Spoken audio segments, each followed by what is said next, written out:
8월 13일 성경 읽기 시간입니다. 우리 오늘은 예레미야 32장에서 33장, 예레미야 32장에서 33장에 있는 말씀을 읽겠습니다. 32장. 유다왕 시드기야 제10년에 주님께서 예레미야에게 말씀하셨다. 그 해는 느부갓네살 제18년이었다.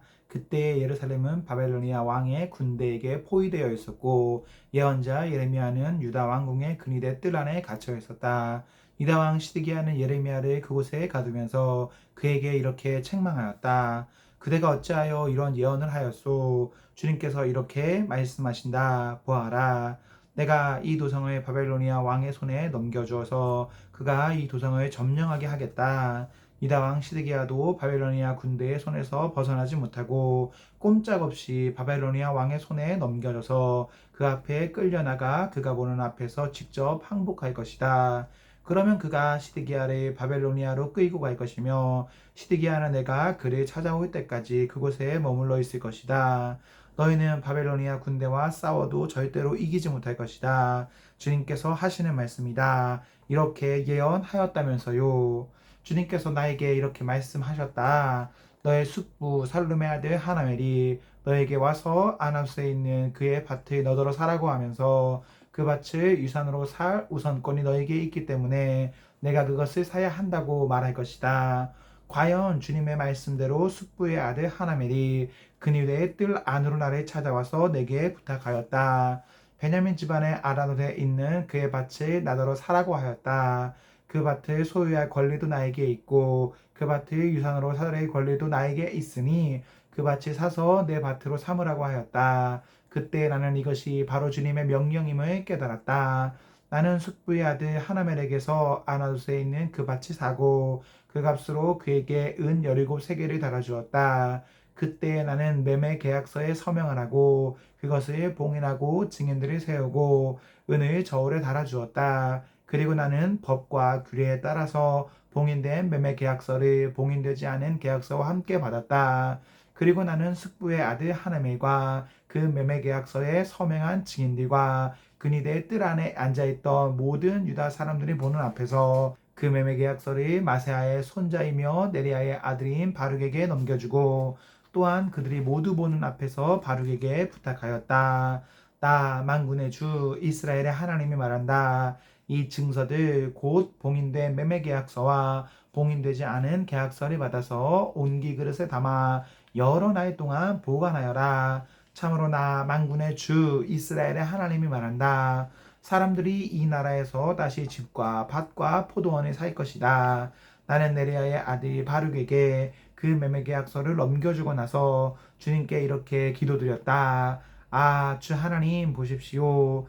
크신 권능과 펴신 팔로 하늘과 땅을 지으신 분이 바로 주님이시니 주님께서는 무슨 일이든지 못하시는 일이 없으십니다. 주님께서는 은혜로 수천대의 일일까지 베풀어 주시지만 조상의 죄는 반드시 자손이 치르게 하시는 분이시며 위대하시고 전능하신 하나님이시요 만군의 주님으로 이름을 떨치시는 분이십니다. 주님께서는 계획하는 일도 크시고 실천하는 힘도 강하시며 사람들의 모든 삶을 감찰하시고 각자의 행동과 행실의 결실을 따라서 갚아주십니다. 주님께서는 이집트 땅에서 많은 징조와 기적들을 나타내 보이셨고 오늘날까지 이스라엘 안에서뿐만 아니라 모든 사람에게 그와 같이 하셔서 주님의 이름을 오늘날과 같이 드높게 하셨습니다. 주님께서는 강한 손과 편팔로 적들이 무서워 떨게 하는 많은 징조와 기적들을 나타내시면서 주님의 백성 이스라엘을 이집트 땅에서 이끌어내셨습니다. 주님께서는 그들에게 주겠다고 그들의 조상에게 맹세하신 이 땅, 곧 젖과 꿀이 흐르는 이 땅을 그들에게 주셨습니다.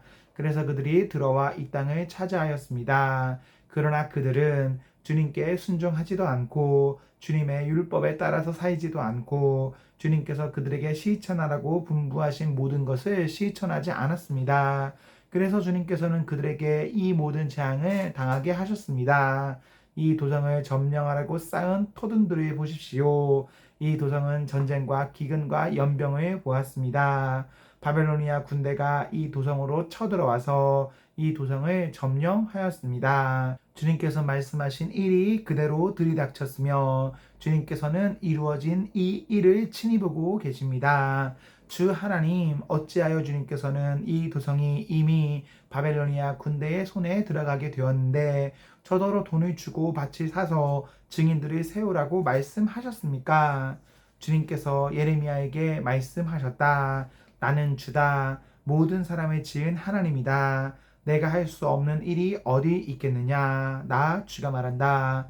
그러므로 보아라. 내가 이 도성을 바벨로니아 사람의 손에 넘겨준다. 바벨로니아 왕 느부갓네살의 손에 넘겨줄 터이니 그가 이 도성을 점령할 것이다. 그러므로 지금 이 도성을 치고 있는 저 바벨로니아 군대가 들어와서 이 도성을 불태워 버릴 것이다. 이 도성 사람들이 지붕으로 올라가서 바알에게 제물을 살라 바치고 다른 신들에게 수의 제물을 바쳐서 나를 노엽게 하였으니 내가 그 집들을 태워버리겠다. 이스라엘 백성과 유다 백성은 젊은 시절부터 내가 보기에 악한 일만을 하였다. 참으로 이스라엘 백성은 자기들의 손으로 만든 우상으로 나를 화나게만 하였다. 나 주의 말이다. 진정으로 이 도성은 사람들이 세울 때부터 오늘날까지 나의 분노와 노여움만을 일으켜 놓았기 때문에 이제는 내가 그것을 내 눈앞에서 치워버리겠다. 이스라엘 백성과 유다 백성이 왕들이나 고관들이나 제사장들이나 예언자들이나 유다 사람이나 예루살렘 주민이나 가릴 것 없이 모두 온갖 죄악을 저질러서 나를 노하게 하였다. 그들은 나에게 등을 돌려 나를 외면하였다. 내가 그들을 쉬지 않고 가르쳐 주고 또 가르쳐 주었으나 그들은 나의 교훈을 받아들이지 않았다. 오히려 그들은 내 이름을 찬양하려고 세운 성전 안에 자기들이 섬기는 역겨운 것들을 세워 놓아서 성전을 더럽혔다. 또 그들은 자기들의 아들 딸들을 불태워 몰렉에게 제물로 바치려고 흰놈의 아들 골짜기에 바알의 산당을 쌓아 놓았는데 나는 절대로 유다 백성을 죄악에 빠뜨리는 이 역겨운 일은 명하지도 않았고 상상조차도 해본 적이 없다. 이제 나 주 이스라엘의 하나님이 말한다. 너희는 이 도성을 두고 전쟁과 기근과 연병에 만나서 바벨로니아 왕의 손에 들어간 도성이라고 말하지만 똑똑히 들어라. 내가 분노와 노여움과 운하 때문에 그들을 여러 나라로 내쫓아 버렸다. 그러나 이제 내가 그들을 이 모든 나라에서 모아다가 이곳으로 데려와서 안전하게 살게 하겠다. 그러면 그들이 나의 백성이 되고 나는 그들의 하나님이 될 것이다. 그때 내가 그들에게 한결같은 마음과 사임을 주어 그들이 언제나 나를 경외하여 그들 자신뿐만 아니라 그들의 자손들까지도 길이 복을 받게 하겠다. 그때에는 내가 그들과 영원한 언약을 맺고 내가 그들에게서 영영 떠나지 않고 그들을 잘 되게 할 것이며 그들의 마음 속에서 나를 경외하는 마음을 넣어 주어서 그들이 나에게서 떠나가지 않게 하겠다. 나는 그들을 잘 되게 함으로 기뻐할 것이며 나의 온 마음과 정성을 다하여 그들이 이 땅에 뿌리를 굳게 내리고 살게 하겠다. 나 주가 말한다. 내가 이 백성에게 이토록 큰 모든 재앙이 미치게 하였으나 이제 내가 이에 못지않게 그들에게 약속한 모든 복을 베풀어 주겠다. 너희는 지금 이 땅을 두고 사람도 없고 짐승도 없는 황무지이며 바벨로니아 군대의 손에 들어간 땅이라고 말하지만 바로 이 땅에서 사람들이 밭을 살 것이다.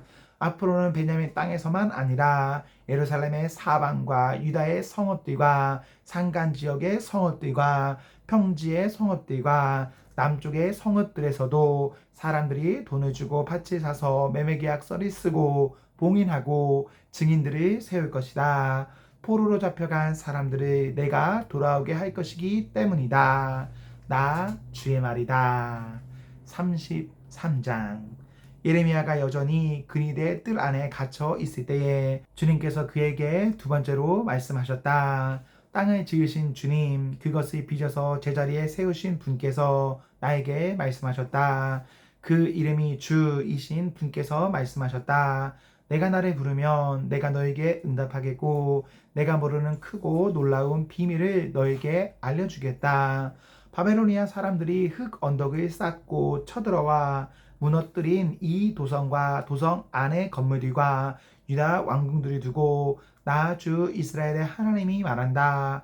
유다가 뭉쳐서 바벨로니아 사람들과 대항하여 전쟁을 감행하였지만 마침내 나는 이 도성을 나의 분노와 노여움으로 죽은 사람들의 시체로 가득히 채웠다. 나는 그들의 모든 죄악 때문에 이 도성을 외면하였다. 그러나 보아라, 내가 이 도성을 치료하여 낫게 하겠고 그 주민을 고쳐주고 그들이 평화와 참된 안전을 마음껏 누리게 하여 주겠다. 내가 유다의 포로와 이스라엘의 포로를 돌아오게 하여 그들을 옛날과 같이 다시 회복시켜 놓겠다. 나는 그들이 나에게 지은 모든 죄악에서 그들을 깨끗이 씻어주고 그들이 나를 거역하여 저지른 그 모든 죄를 용서하여 주겠다. 그러면 세상 만민이 내가 예루살렘에서 베푼 모든 복된 이들을 듣게 될 것이며 예루살렘은 나에게 기쁨과 찬양과 영광을 돌리는 이름이 될 것이다. 그리고 내가 이 도성에서 베풀어 준 모든 복된 일과 평화를 듣고 온 세계가 놀라며 떨 것이다. 나 주가 말한다. 너희들은 이곳이 황폐하여 사람도 없고 징승도 없다고 말하지만 지금 황무지로 변하여 사람도 없고 주민도 없고 징승도 없는 유다의 성읍들과 예루살렘의 거리에 또다시 환호하며 기뻐하는 소리와 신랑 신부가 즐거워하는 소리와 감사의 찬양 소리가 들릴 것이다. 주의 성전에서 감사의 제물을 바치는 사람들이 이렇게 찬양할 것이다. 너희는 만군의 주님께 감사하여라. 진실로 주님은 선하시며 진실로 그의 인자하심 영원히 변함이 없다. 내가 이 땅의 포로들을 돌아오게 하여 다시 옛날과 같이 회복시켜 놓겠다. 나 주의 말이다. 나 만군의 주가 말한다. 지금은 황폐하여 사람도 없고 짐승까지 없는 이곳과 이 땅의 모든 성읍에 다시 양떼를 뉘어 쉬게 할 목자들의 초장이 생겨날 것이다. 산간 지역의 성읍들과 평지의 성읍들과 남쪽의 성읍들과 베냐민 땅과 예루살렘의 사방과 유다의 성읍들에서 목자들이 그들이 치는 양을 셀 것이다. 나 주의 말이다. 나 주의 말이다. 보아라. 내가 이스라엘 가문과 유다 가문에 약속한 그 복된 약속을 이루어 줄 그날이 오고 있다. 그때 그 시각이 되면 한 의로운 가지를 다윗에게서 도단하게 할 것이니 그가 세상의 공평과 정의를 실현할 것이다. 그때가 오면 유다가 구원을 받을 것이며 예루살렘이 안전한 거처가 될 것이다. 사람들이 예루살렘을 주님은 우리의 구원이시다 하는 이름으로 부를 것이다. 나 주가 말한다. 이스라엘 민족의 왕자에 앉을 사람이 다윗에게서 끊어지지 않을 것이다. 레이지파의 제사장 가운데서도 나에게 번제물을 바치며 곡식제물을 살라 바치고 희생제물을 바칠 사람이 끊어지지 않을 것이다. 주님께서 예레미야에게 이렇게 말씀하셨다. 나 주가 말한다. 낮에 대한 나의 약정과 밤에 대한 나의 약정을 너희가 깨뜨려서 낮과 밤이 제 시간에 오지 못하게 할 수 있겠느냐? 그런 일이 있을 수 없다면 나의 종 다윗에게 세운 나의 언약도 깨지는 일이 없고 다윗에게도 그의 왕자에 앉아서 다스릴 자손이 끊어지는 일이 없고 나를 섬기는 레이지파의 제사장들에게 세운 나의 언약도 깨지는 일이 없을 것이다. 셀 수 없이 많은 하늘의 별처럼 측량할 수 없이 많은 바다의 모래처럼 내가 나의 종 다윗의 자손과 나를 섬기는 레이 사람들을 불어나게 하겠다. 주님께서 예레미야에게 이렇게 말씀하셨다. 너는 이 백성이 주님께서는 자신이 택하신 두 족속을 버리셨다고 말하는 것을 듣지 못하였느냐? 그래서 사람들이 내 백성을 멸시하고 다시는 나라를 이루지 못할 것으로 여기고 있다. 나 주가 말한다. 나의 주야의 약정이 흔들릴 수 없고 하늘과 땅의 법칙들이 무너질 수 없는 것과 마찬가지로 야곱의 자손과 나의 종 다윗의 자손도 내가 절대로 버리지 않을 것이며 아브라함과 이삭과 야곱의 자손의 다스릴 통치자들을 다윗의 자손들 가운데서 세우는 나의 일도 그치지 않을 것이다. 이제는 참으로 내가 이 백성을 불쌍히 여겨서 그들 가운데서 포로가 된 사람들을 돌아오게 하겠다. 아멘, 아멘. 네, 우리 오늘 말씀을 모두 읽었습니다. 우리 오늘 하루도 하나님과 사랑 앞에서 행복하십시오. 성령 충만하십시오. 안녕.